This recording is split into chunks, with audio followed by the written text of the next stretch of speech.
Salve, mirmidões! Bem-vindos a mais um vídeo aqui no canal. E hoje vamos falar sobre as vantagens de você utilizar dentro de uma mesma rotação de treino, dentro de uma mesma divisão de treino, diferentes rotações de treino. Ou seja, se você vai fazer, por exemplo, uma divisão de upper, lower, e em um dia de upper você faz determinados exercícios de superiores, e no outro dia de upper você pega e muda esses exercícios.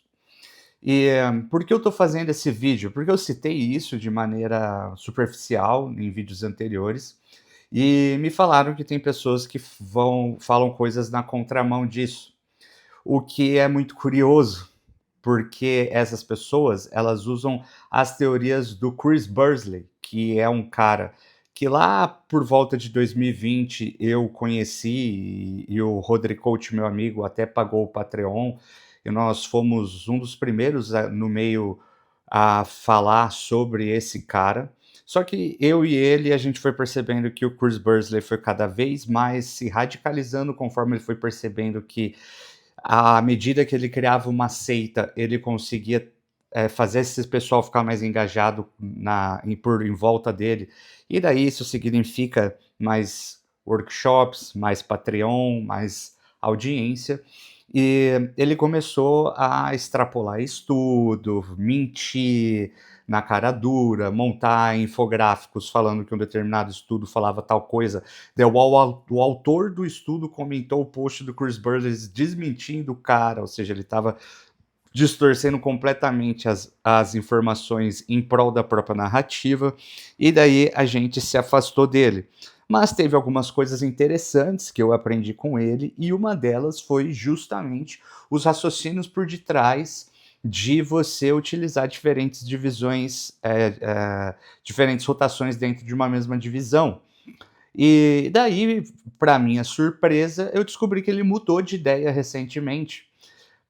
Justamente, ele mudou de ideia para reforçar ainda mais o modelo dele de estímulo semanal de hipertrofia, que é o que ele justifica que existe uma atrofia depois de, se você treina o músculo uma vez por semana, daí se você treina 2 é melhor, se você treina 3 é melhor, e daí vem aqueles raciocínios malucos que se você faz uma série por exercício 3 vezes na semana, vai ser melhor do que, sei lá, treinar 6 séries em um único dia, sabe? Coisas que a gente não vê de evidência dentro de todas as meta-análises mais importantes sobre volume de treino, que apesar de eu já ter questionado aqui no meu vídeo sobre frequência de treino, a ciência mostra que quando você equaliza o volume, os resultados de hipertrofia são o mesmo.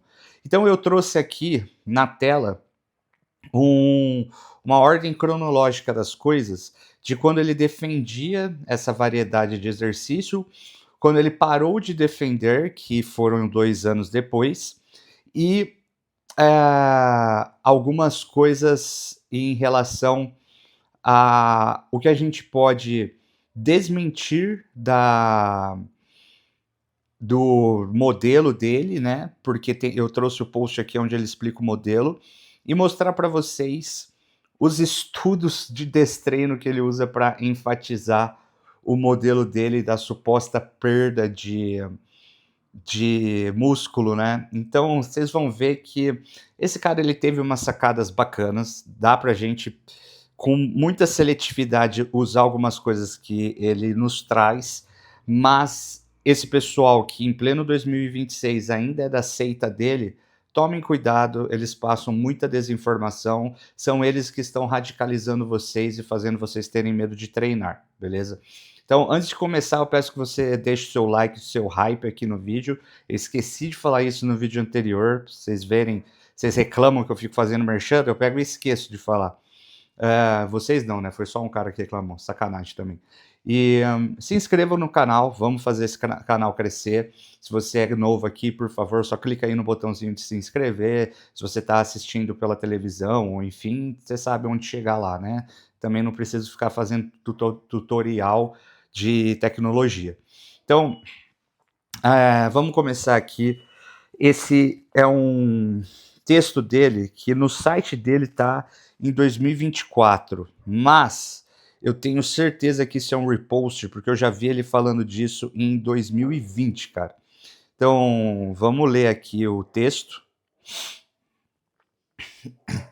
Usar mais uma variedade maior de exercícios durante um programa de treinamento de força muitas vezes nos leva a ganhos melhores de força no exercício primário, que parece contradizer o princípio da especificidade. É, Se a gente considerar a fisiologia por trás disso, nós conseguimos entender por que isso acontece. Primeiro, o treinamento de força com qualquer exercício causa mais hipertrofia que acontece nas regiões que são as principais nesse movimento no músculo do que outras. Então, é o que eu já falei anteriormente, né? O músculo ele contrai como um todo, mas dependendo da direção da força, dependendo do perfil de resistência, terão partes do músculo que as fibras irão trabalhar mais para levantar esse peso do que outras. Nessas partes acontece maior tensão mecânica nesses segmentos de fibras e também maior dano muscular e acúmulos de metabólitos, porque essas fibras estão trabalhando mais do que outra parte. Quais regiões experienciam mais hipertrofia depende do exercício, de acordo com o princípio do match neuromecânico, que é justamente esse alinhamento das fibras com a força que está sendo produzida. Ah, o princípio dos músculos de duas articulações, que daí tem a ver com, por exemplo, qual trabalha mais dependendo do ângulo que a articulação está, né? Então, a gente vê isso muito na mesa flexora ou cadeira flexora, por exemplo. E variações regionais na tensão mecânica passiva devido o strain das fibras locais. Segundo, quando todo o músculo hipertrofia não está fortemente associado com os ganhos em força máxima do exercício treinado, a hipertrofia de regiões específicas do músculo estão muito mais proximamente associadas, né? Então, a hipertrofia regional, né, que ele defende isso, e é importante dizer que nós, na ciência de fato, a gente não tem evidências extremamente sólidas sobre hipertrofia regional, é um negócio que ainda está sendo estudado, mas ele é um cara que não está muito preocupado em seguir à risca o que a ciência nos mostra. Daí eu também não posso falar que eu sou um cara que sigo a risco o que a ciência nos mostra, mas eu tento ao máximo, quando eu estou fazendo extrapolações, quando eu estou fazendo raciocínios próprios, avisar que são extrapolações e raciocínios próprios e não falar com uma convicção e autoridade como se aquilo tivesse evidência, que é uma coisa que ele faz e por isso ele engana muita gente. Terceiro, quando uma região do músculo cresce em tamanho depois de um treino, a sua alavanca automaticamente aumenta e isso também aumenta a sua contribuição relativa para o exercício treinado devido ao princípio do match neuromecânico. Então ele está falando que conforme você vai fazendo um determinado exercício, aquela parte do músculo vai sendo cada vez mais treinada e sendo ela cada vez mais treinada, cada vez mais ela vai participar de maneira mais forte naquele exercício tirando, digamos, parte da responsabilidade a outra parte do músculo. Isso tudo são modelos teóricos dele, tá? Isso significa que essa região do músculo vai receber mais do comando central no geral, em repetições futuras desse exercício. Em outras palavras, a performance nesse exercício se torna cada vez mais dependente dessa região do músculo, que foi o que eu falei. A não ser que outros sejam feitos para o mesmo músculo para crescer outras regiões do mesmo músculo. Enquanto só uma região cresce, ou cresce mais do que outras regiões, isso gerará um platô de força no exercício treinado, que vai fazer com que a região que está sendo muito treinada se alcance o seu tamanho máximo possível, mas vai se tornando cada vez mais forte. Então, o que ele explica aqui? Quando você varia os exercícios, você permite com que você treine a capacidade de forças de diferentes regiões desse músculo.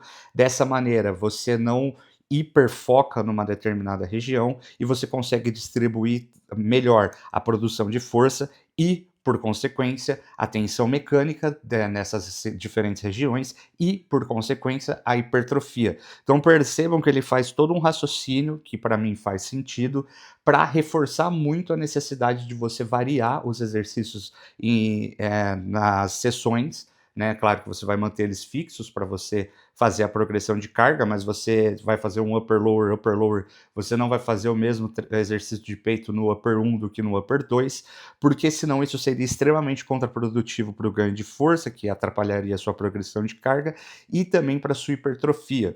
E é muito curioso, porque ele defendia de maneira bem forte isso, e depois ele mudou de ideia, né, que a gente já vai chegar nessa parte.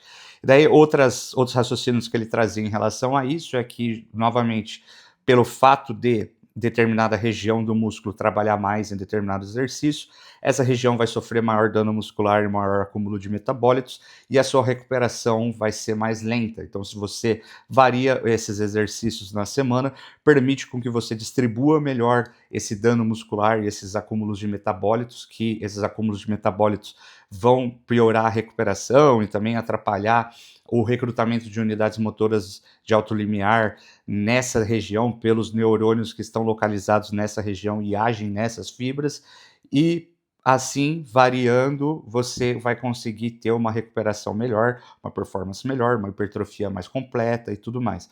Então, ele defendia de maneira bem forte as diferentes variações de exercício na semana, né? E daí a gente vem para um post dele de 2021, falei que era mais antigo, aquele lá que a gente estava lendo era de 2024, mas com certeza era um repost, porque eu vejo ele falando isso desde 2021, que daí é justamente onde ele fala a questão da hipertrofia regional, que tem a ver com o princípio do matching neuromecânico, as diferentes variações regionais da tensão passiva, da tensão mecânica passiva e tudo mais. E aqui ele explica basicamente o que eu já expliquei no post anterior, né, que eu dei umas complementadas, do porquê seria interessante você variar os exercícios para você ter uma hipertrofia mais completa. Só que daí pula para 2025 e ele fala que diferentes exercícios uma vez na semana são piores do que repetir o mesmo exercício 2 vezes na semana, justamente pelo motivo que antes ele falava que era bom. Porque aqui ele fala para poder ele manter a narrativa da atrofia dele, que é uma coisa que ele criou e que não tem base nenhuma, e eu já vou mostrar para vocês. Ele fala que você tem que ficar martelando aquelas fibras mais vezes para elas terem uma hipertrofia, porque, tipo, na cabeça dele, nesse modelo dele, se você treina, sei lá, na segunda-feira, no primeiro upper, um supino reto, e daí no segundo upper, um supino inclinado, os segmentos de fibras que você deu estímulo nesse treino aqui, até chegar nesse aqui, vão estar atrofiando. Daí você dá estímulo em outro segmento de fibras, daí quando chegar nesse aqui, vai estar atrofiando, daí você vai estar sempre estagnado. Assim, isso é um absurdo. A gente sabe na prática que isso não acontece. Qualquer pessoa que já trabalhou com um treinador um pouco mais atualizado, que usa diferentes rotações, ou então qualquer pessoa que testou isso por conta própria, tipo, diferentes full bodies da semana, né? É muito curioso, porque assim, tem muitos seguidores do Chris Bursley que defende 3 full body na semana, só que ao mesmo tempo o Chris Bursley mudou de ideia, e esse pessoal acho que talvez deu uma parada de seguir ele, porque isso aqui é do ano passado, e daí agora ele tá falando que não funciona. Daí assim, o cara vai ter que mudar completamente de opinião ou vai ter que parar de ser da seita do Chris Bursley, entendeu? Então assim, cara, assim, os motivos pelos quais ele tá falando que não compensa são os mesmos que ele falava que compensava. Tudo para manter viva essa narrativa aqui, que é um modelo do Weekly Net Stimulus, né? Então, caraca, cadê aquele? Eu tinha aqui. É esse aqui que eu quero mostrar para vocês. Porque esse modelo aqui se baseia basicamente nessa questão da atrofia. Então, ele argumenta que você precisa ter um estímulo constante no músculo para você fazer esse músculo crescer. Antes, ele já defendia isso, tá? Não é uma coisa que nova, ele já usa esse modelo há muito tempo. Mas como eu falei, ele foi se radicalizando cada vez mais, ele foi puxando a corda cada vez mais para poder sustentar as narrativas dele. Então antes, a frequência de 3 vezes sempre foi melhor para ele, mas ele falava para variar os exercícios por causa da hipertrofia regional. Só que provavelmente em algum momento nesses últimos anos aí, alguém deve ter questionado ele em relação a essa questão das fibras e etc. E daí ele mudou a narrativa. E agora ele fala que você tem que treinar o mesmo exercício várias vezes na semana, porque senão você vai ficar dando estímulo só por uma parte dele uma vez na semana e vai acontecer essa tal da atrofia. Que daí é onde a gente chega nesse post aqui. E quais são as coisas que ele usa para embasar? Bom, o principal é um estudo que ele faz em ratos, que ele extrapola em ratos, certo? Mas daí uma pessoa que segue ele mais a fundo vai falar: não, ele não usa só esse estudo em ratos, porque ele usa estudos em humanos também. Então, vamos ver quais são os estudos em humanos que ele usa aqui, né? Só alguns para vocês terem uma noção. Primeiro, esse estudo aqui. Vamos internet. São efeito do treinamento de força pesado e o destreino na célula satélite no músculo esqueleto um nossa, é ruim traduzir simultaneamente. E daí, esse estudo aqui, ele fala sobre perda de músculo? Não, ele não fala sobre perda relevante de músculo. Na verdade, ele fala sobre a plasticidade das células satélites e mionúcleos. Então, você fica uma semana sem treinar, um tempo sem treinar, você perde isso, depois que você volta a treinar, isso volta rapidamente. Então, é, o, é basicamente o seu corpo tendo aquela questão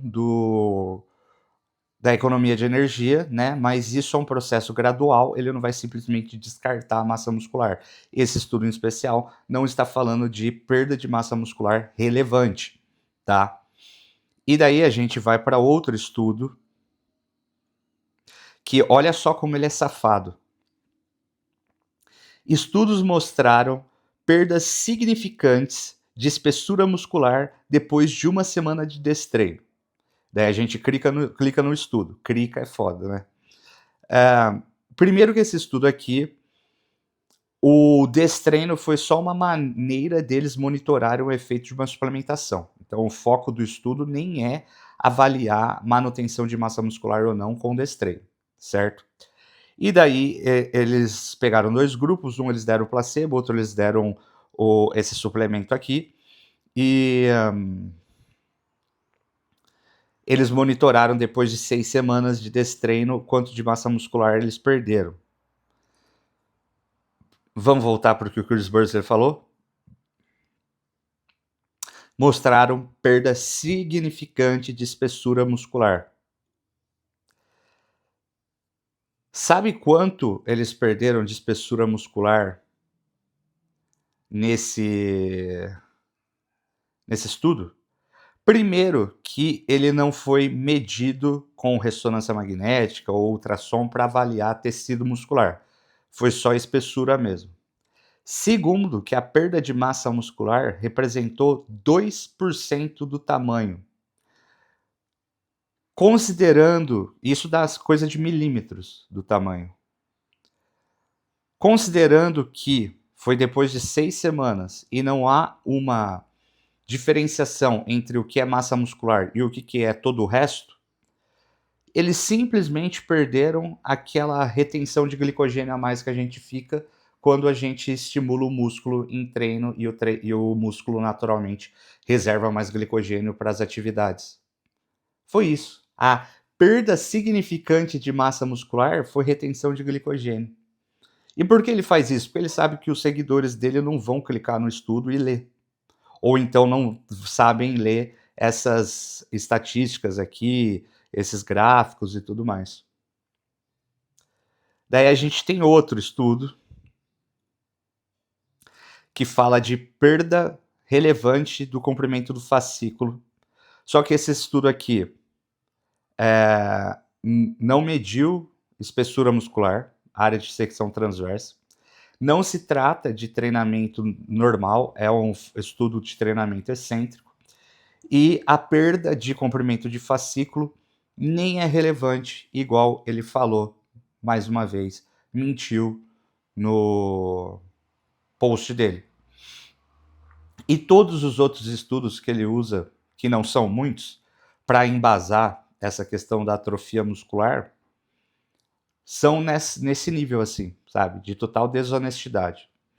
E daí a gente pega e vai para estudos científicos que realmente têm relevância. Então, uma meta-análise nos efeitos do destreino total no tamanho muscular de adultos idosos. Ou seja, uma população que é ainda mais vulnerável à perda de massa muscular, feito por esse cara aqui, eu nem sei pronunciar direito, Joseph Girgik. Quem entende um pouco de ciência sabe que esse cara é um dos pica das galáxias na ciência do treinamento. Mas, só abrindo parênteses, se você se interessa em aprender tudo isso, mas você não quer ter que ficar se preocupando em montar o seu planejamento e pensar, e quer que alguém pense por você, deixa comigo, joga na minha, que o Mirmidão Pai aqui vai te fazer ter um shape de herói grego, shape dos deuses gregos, buscando a estética sem extremismos, sem fanatismo, sem abuso e equilíbrio, seja com outros hobbies ou seja você só querendo construir o seu shape. Clica aqui no link da descrição e me chama no WhatsApp para você entrar na minha consultoria. Bom, esse estudo aqui ele analisou a perda de massa muscular depois de várias semanas, né, de 12 a 52 semanas. E daí, obviamente, quando a gente fala de 52 semanas, a gente está falando de uma quantidade de tempo que houve perda de massa muscular. Mas é muito interessante que quando você vem aqui no texto completo e a gente analisa todas as semanas que foram avaliadas, de 12 a 16 semanas não houve perda de massa muscular significativa. Ou seja, depois de um período de treinamento de alta intensidade, então são estudos que os idosos fizeram após treinarem com 70 a 80% de um RM, eles conseguiram ficar de 12 a 16 semanas, ou era mais? Aqui, ó, na verdade é mais, olha isso. Num subgrupo, numa análise de subgrupo, não houve perda significativa de tamanho muscular, seguido de 22 a 24 semanas após cessar o treino. E daí houve perda significante depois de 31 a 52 semanas. Vocês conseguem entender o que é isso? É o que eu falo para vocês, que o nosso corpo não é de porcelana. E a gente está falando de uma população de adultos idosos que é muito mais vulnerável à perda de massa muscular por causa da baixa hormonal, sarcopenia e etc.